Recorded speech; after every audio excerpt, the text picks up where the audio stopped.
So the slip stitch bag obviously uses a lot of different slip stitch techniques. So I'm just going to show you on a few different sections how I've used the techniques. So this row requires you to knit 2 at the beginning and then slip the next stitch with the yarn at the front. So you bring the yarn to the front of the work, slip the stitch purlways, and then take the yarn back to the back of the work to be able to knit the next stitch. And you repeat that across the whole row. So bring the yarn to the front, slip the stitch, take the yarn back, knit the next stitch. And you always slip the stitches purlways, so you always slip it that way. And that just means that you don't end up twisting stitches. And then just repeat that across the rest of the row.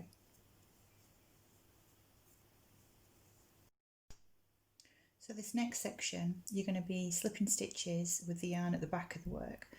So with the yarn at the front of the work, which you've done here, it creates a bit of a tweedy type effect because you're taking the yarn to the front and you're ending up with a bar across there.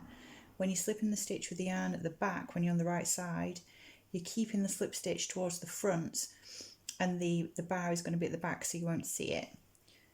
I've already done 2 rows, so you've got another 2 rows exactly the same. So on here you're knitting 2,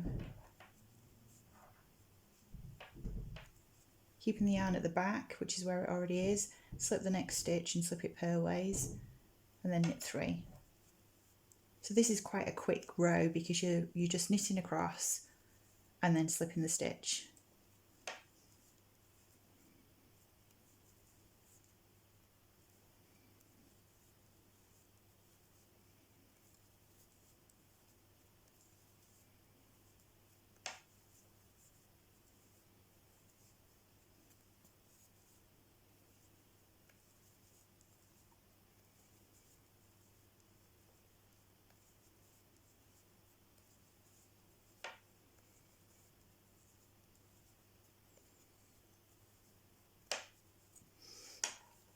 As you can see, the slip stitch is always kept at the front there.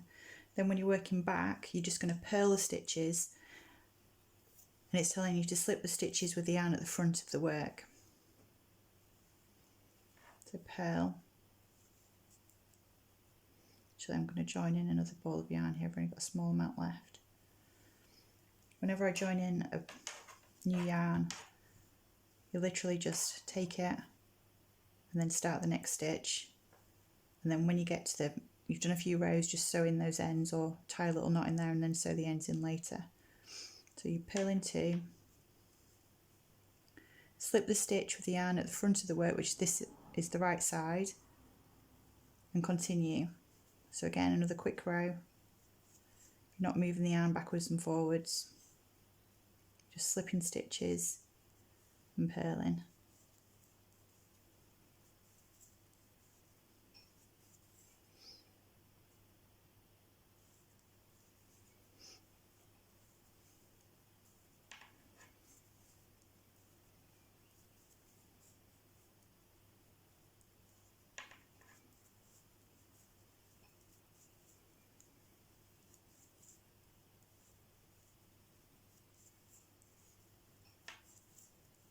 Just got to be a bit careful when you're slipping them that you don't pull too tight across the back.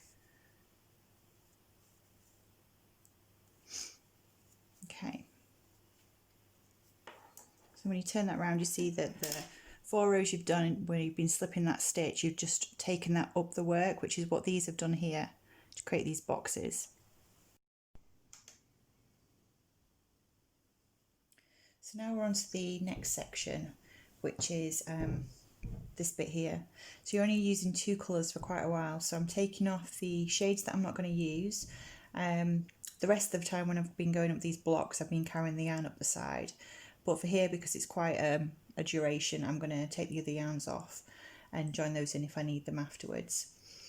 Also, if you can notice on here, the rest of it's quite smooth. It's just like stocking stitch with a little tweedy effect. Whereas on here, what you've got is raised areas where you've got purl stitch on the right side, and it just makes it a little bit more 3D and a little bit more noticeable, these pip stitches. So you just have to bear in mind when you're following the pattern that as you're going across, you'll see on the wrong side row, you'll see knit stitches on the back of the work, which will show through as a purl stitch on the right side.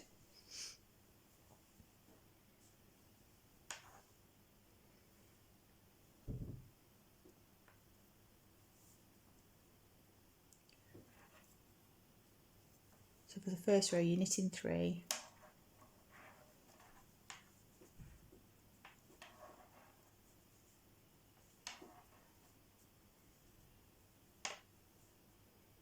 slip 2 with the yarn at the back, so you just slip 1, slip 2, knit 1, slip 1 with the yarn at the back, knit 1, slip 2 with the yarn at the back, knit 5.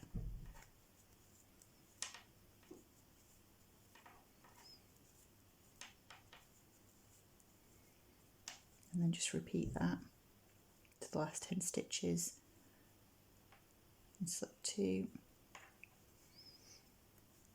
knit 1, slip 1 with the yarn at the back, knit 1, slip 2 with the yarn at the back. When you're slipping 2 with the yarn at the back, just try not to pull it too much when you get to your knit stitch. Knit 3. So the wrong side row.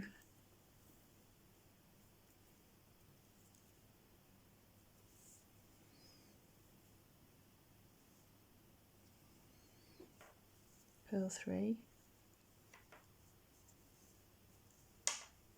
slip 2 with the yarn at the front, so just as you are, and then knit 1 to take the yarn back, knit the stitch,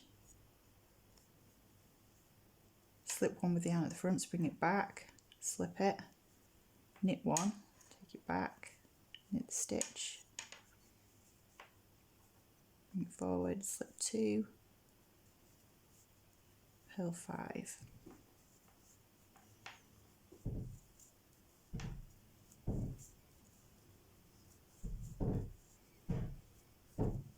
Slip 2, knit 1, slip 1, knit 1, slip, and then purl 3. Nearly took it to the wrong side then.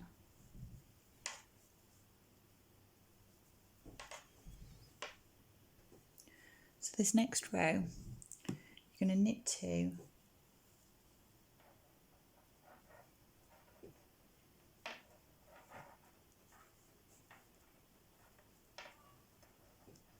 and then you're going to drop the next stitch, which was the slip one, off the needle.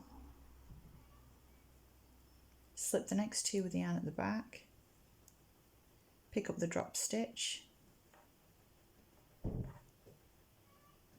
and knit the stitch. Knit 3,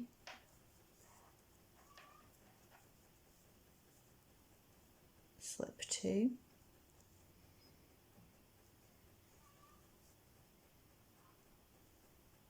help if I knitted 3, slip 2, drop the next stitch, slip those last 2 back on, pick up that stitch, make sure you don't twist it, knit the stitch, and then slip those 2 across again. If you can see there, that's what's creating that little diagonal line